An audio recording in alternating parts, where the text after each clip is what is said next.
Hello and welcome to Flory Models Kit View Time. Today we've got Meng's latest release. This is the 1/48 scale J-20, also known as the Chinese stealth fighter. I know very little about this, I have to say. Normally I know pretty much all my modern jets and can talk about it and throw you a little bit of background. I know pretty much nothing about this one. But anyway, I thought we'd have a look at the kit. Say it is new, so we're hopeful that it's quite good details. So as you can see, nice bit of box art in the front. Here it is, throwing one of the long-range missiles.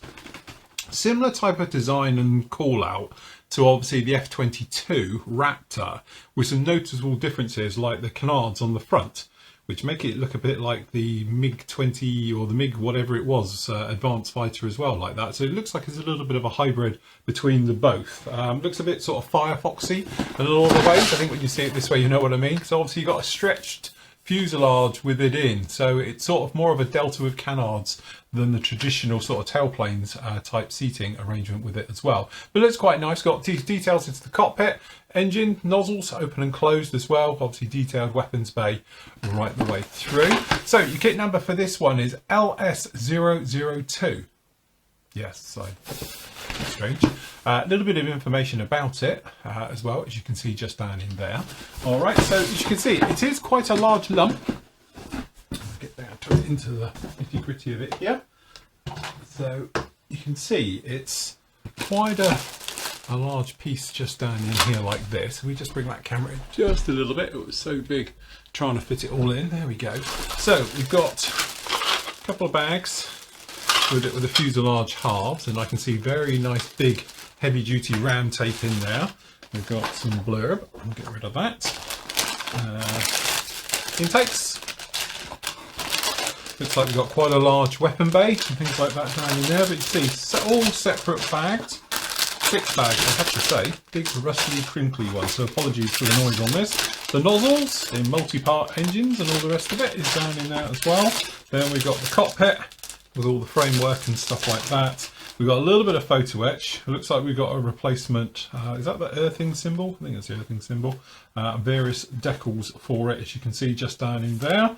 And we've got the tiniest little instruction book, really, considering it's such a big kit. So, down on the instructions, we'll start in here as always. You can see we've got how to make a model. All right, step one. So we've got poly caps for holding on the canards, which actually is a really nice touch, because that way it means that they've got a good secure fit and we can take them on and off, so we can move them around when we're painting and weathering and things like that, which is quite a nice touch. All right, and then moving down into the cockpit. To be honest, I'm not going to belittle it at all. There's nothing to see in modern cockpits of aircraft. It's all touch screens and things like that now, so switchology and stuff down on the sides is very limited. So for all I know, that's 100% accurate. Again, we've got more poly caps down in here. Another nice touch is for the tailplanes, for the vertical ones. So that's quite nice on those as well. And then obviously we've got heat rings, full length intakes. Looks like we've got those down in there as well. And then again, it's very modular the way this goes, just into the various sections of this. But I think what it is, it's just not showing the full area. There is more of it back, but it's not showing them actually in the instructions. So you've got wheel well being fitted, intake system being fitted down onto this one as well. In fact, I'm just checking in here. No, it is modular, forget that. So it is individual parts onto the front end, then that's going to come back onto the rear. Then a little bit, pretty much all this stealth aircraft out there at the moment, you're into the actual main weapons bay. Big old weapons bay down in here, so you've got various ones being fitted down in there. So we've got the old PL-15s, which is the long-range interceptor missile. All right, then down in here we've got the bottom half with that weapons bay being fitted, and as you can see, it is a two-part fuselage on the front. All right, so we got those. Then we got the cheek stations, as I call them. So down in there, or the shoulder units, all right, we've got those being fitted down into this, and we've actually got the main gear wells being put in right the way through. The nozzles look to be a bit of a faff because there's multi-part ones going in, but as long as it all lines up well, it should be pretty good. So we've got the flame holder in there for the afterburner, the various things, and again, we said about 2 types of nozzle, which again is a nice touch with this particular kit. Then we're just off, obviously bringing it all together now, usual thing, that sort of clamshell look. Nozzles going in the back, intakes going in, and obviously that bottom fuselage marrying up and then sandwiching both between, and away you go. Then it's adding some of the details, so we've got the doors being fitted in there, we've got the short range missiles being fitted into the shoulder stations, All right, and then the various parts going into both sides of that, and then obviously working our way into the main gear, the main weapons bay doors as well, with that sort of kinked one on the outer edge, or you could have it down there as closed. Wheels and gear and all the rest of it going together, pretty straightforward, being fitted down and plugged into the units. Nose wheel system being fitted down in there. Then we've got trailing edge, or leading edge I should say, slats and flaps. So obviously we've got those being fitted down onto those ones. Then we've got these smaller little fins on the underside, which I didn't realise it had. So we've got those ones down as well. So these are the leading edge, lower edge ones as well being fitted down into there. Then we've obviously got various lumps and bumps being fitted down underneath, as you might imagine, all the way through. Then obviously we've got the trailing edge ones as well, so we've got the flaps and the ailerons being fitted down into there as well. So that goes in, or your flapperons I should say. All those being fitted down into the back end, and then on the top end there we've got that situation with the pins, and obviously because we've got the poly caps, that's just going to be a plug-in fit. Then we turn our attention back to the cockpit, and obviously we've got the seat with the colour call-outs being fitted down into that one, seat being dropped in. Does look like we get a pilot figure, which is a nice touch as well. And again, we were talking about it, probably got these touchscreen displays and everything in the front end, and then the canopy glass and rail and all the bits and pieces that are going to go in there as well. So it looks like you've got a separate deck cord into this. All right, so again, the way they've done this one with the deck cord is actually make it a set of, I'm checking on this, is it photo-etch part? It looks like it's photo-etch, so yes, that'll be interesting, trying to curve that in. There we go. All right, then obviously canopy open or close if you can do it. Nice touch, you've got a boarding ladder, obviously you've got the refueling, air-to-air refueling probe as well, you can fit that into it. Then we've got your colour call-outs and your weathering and all the rest of it. And there you have it, China's latest and greatest stealth aircraft. So down in here we are greeted by, let me just whip in here, we've got the decals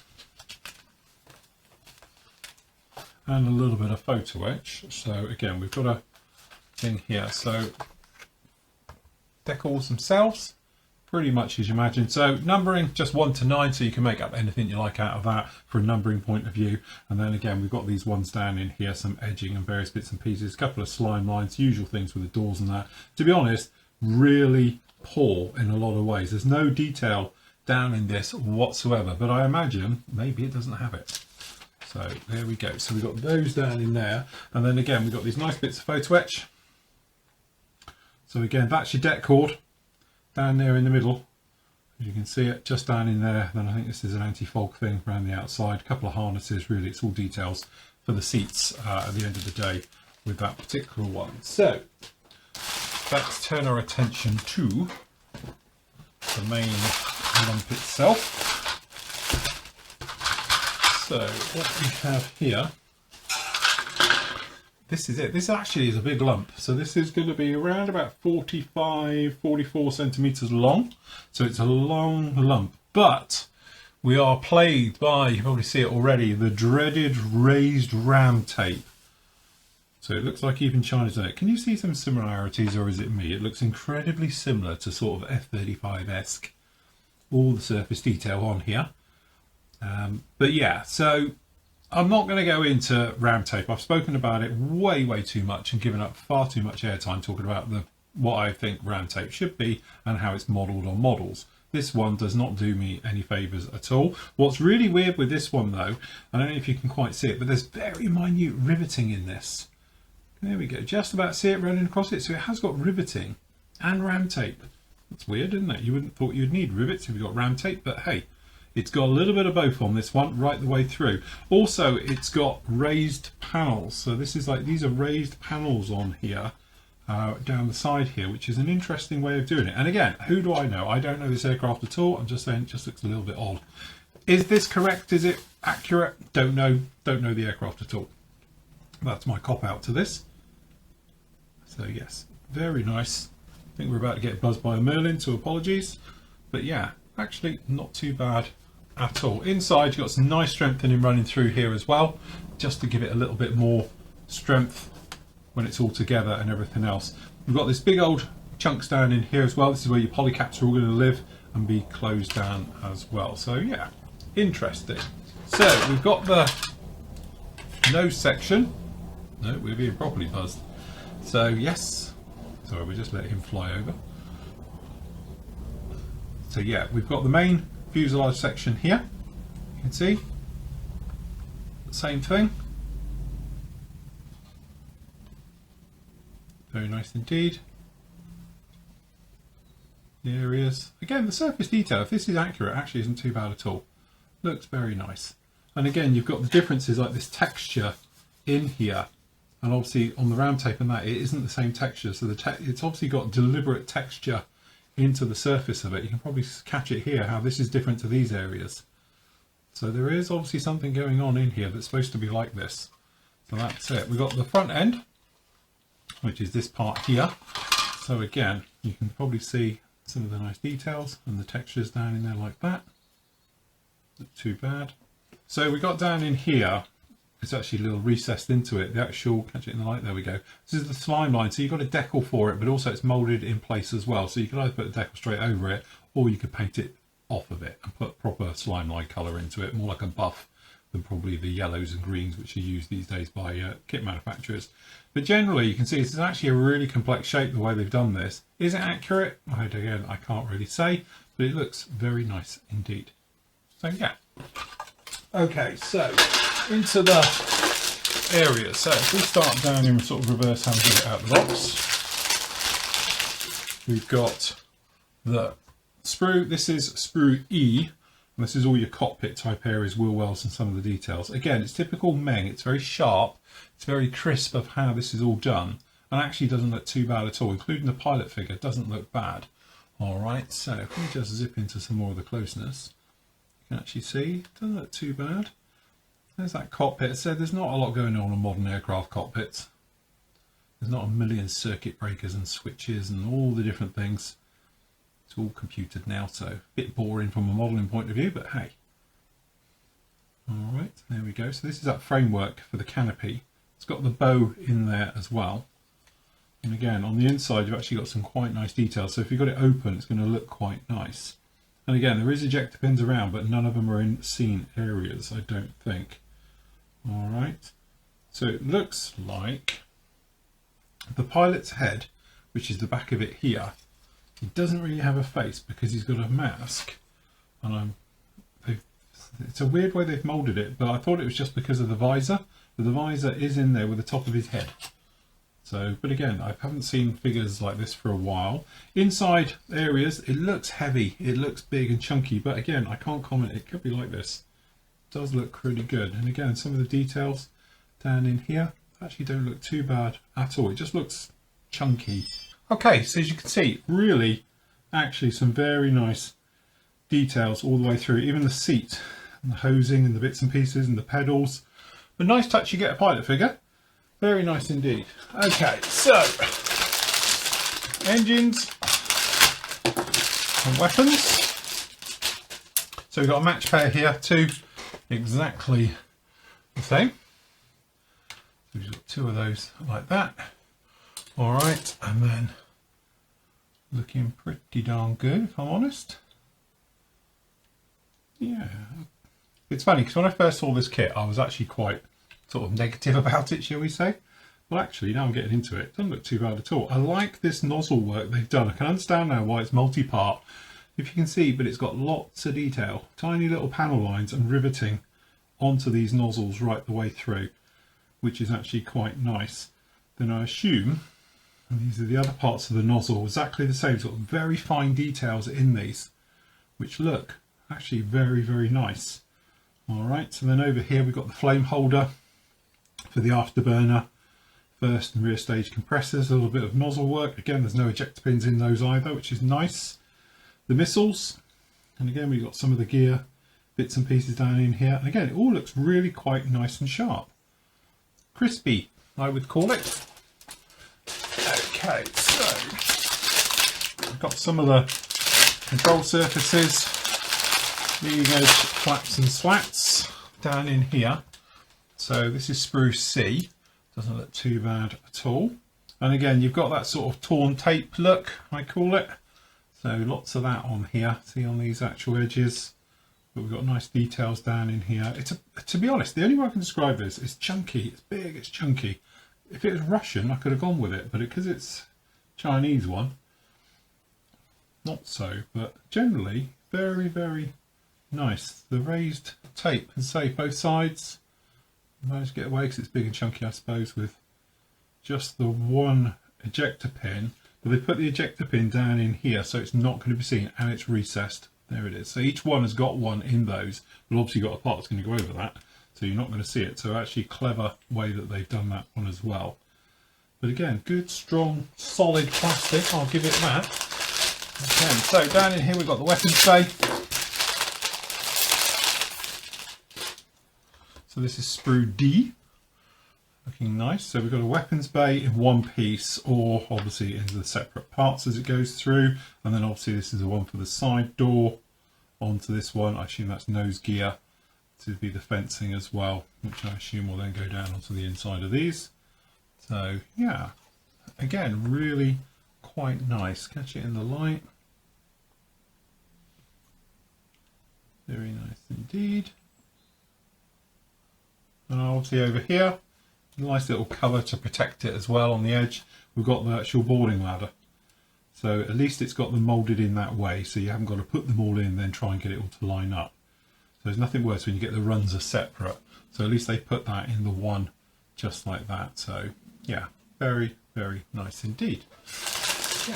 So inside the weapons bay, and we've got the gear bays. We've got a little bit of colour sprue just down in here in the polycap. So obviously this is for the sensors and the trackers, just down in here done in a red, and obviously got 8 polycaps as you can see. And then down in here we got Sprue A, so we've got that weapons bay, control surfaces, things like that. And actually again some quite nice details in here as well. So some very nice bits going on in here. So you've got all the wiring you can see flowing through here. We've got all the wiring down on the side here as well. And again, chunky. But yeah, all the ejector pins are literally just tucked out of the way, which is actually really nice with this kit. If it goes together like some of Meng's other stuff, it should be really nice indeed. Okay, last up. You know, I was just beginning to panic then. I thought I've got no clear parts, but they are in here. So that's alright, that gets rid of that problem. So down in here we've got Sprue B, and this is the old intakes and some of the engine work down here at the back. And again, quite a nice texture running right the way through these intakes. Obviously they have got a few ejector pins, but they are so cleverly done. They are just a little bit raised. You can see them here. Are you going to see them that far back? I don't know, but to be honest, getting there with a sander, they would be gone. But obviously it's not on this side. It's only going to be on the inside. So unless you're a magician, I don't think you can see that. So yeah, that's fine. And obviously we've got these for the inside of the cheek base as well. Very nice. And then we've got the one for the nozzles, just down in here at the back. Looking very nice. Last up, we've got the clear parts. Oh, it's one of these weird ones. I have to unpeel it with a, it's like sticky tape.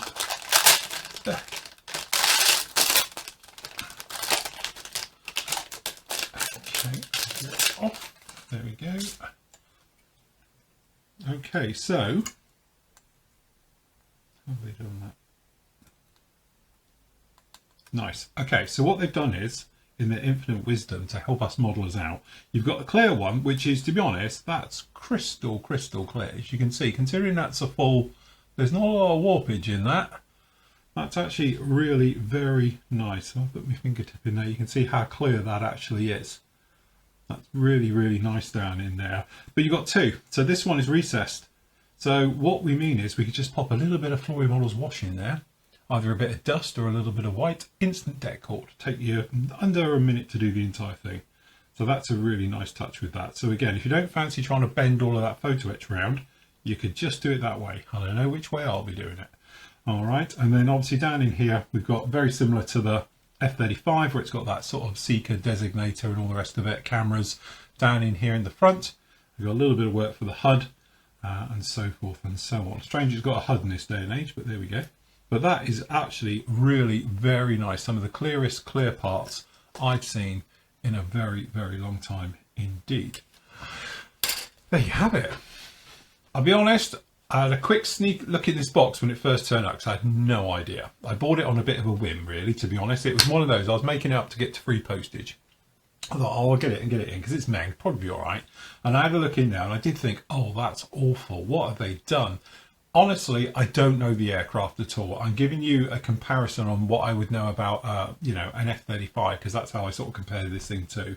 So that ram tape on the spine and on the body looks completely over the top, but this may have that. And obviously a lot of the details in there seem incredibly heavy duty and chunky, almost flanker-esque in its type, that sort of Russian big and beefy and all the rest of it look. I wouldn't have thought this one would have had it, so I'm imagining those parts may be a little bit overdone, but I could be completely wrong. This could be the most accurate J-20 there is out there. I'm just going on what I think I know and the very, very limited images I've seen of this. I haven't seen tons of that ram tape and all that type of stuff onto it. I've always thought they were quite smooth and quite sleek, but again, I'm probably doing a little bit of homework on this one.